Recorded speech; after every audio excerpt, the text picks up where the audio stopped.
2026-ൽ ആപ്പിളിന്റെ ആദ്യ foldable iPhone പുറത്തിറങ്ങാനിരിക്കെ മത്സരം കടുപ്പിക്കാൻ ദക്ഷിണ കൊറിയൻ ടെക് ഭീമനായ സാംസങ് പുതിയ ഫോൾഡബിൾ സ്മാർട്ട് ഫോണുമായി എത്തുന്നു. ടാബ്ലറ്റുകൾ പോലെ വിശാലമായ സ്ക്രീനുള്ള വൈഡ് ഫോൾഡ് എന്ന പുതിയ ഫോൾഡബിൾ മൊബൈൽ ഫോൺ വികസിപ്പിക്കുന്നതായാണ് റിപ്പോർട്ട്. 2026-ന്റെ രണ്ടാം പകുതിയിലായിരിക്കും സാംസങ് ഈ പുതിയ ഫോൾഡബിൾ വേരിയന്റ് വിപണിയിൽ അവതരിപ്പിക്കുക. സാധാരണയായി വർഷത്തിന്റെ രണ്ടാം പകുതിയിൽ നടക്കുന്ന ഗാലക്സി അൺപാക്ഡ് ഇവന്റുകളിലാണ് സാംസങ് ഫോൾഡബിൾ ഫോണുകൾ അവതരിപ്പിക്കാറുള്ളത്.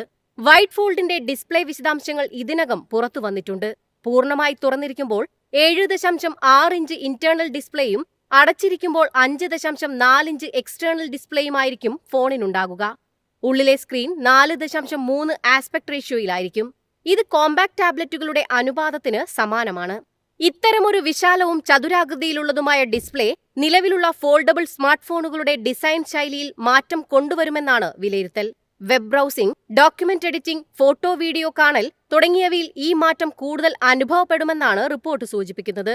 2026-ന്റെ രണ്ടാം പകുതിയിൽ പുറത്തിറങ്ങുമെന്ന് പ്രതീക്ഷിക്കുന്ന ആപ്പിളിന്റെ ആദ്യ ഫോൾഡബിൾ ഐഫോണിന് ശക്തമായ വെല്ലുവിളിയാകാനാണ് സാംസങ്ങിന്റെ വൈഡ് ഫോൾഡ് ലക്ഷ്യമിടുന്നത്.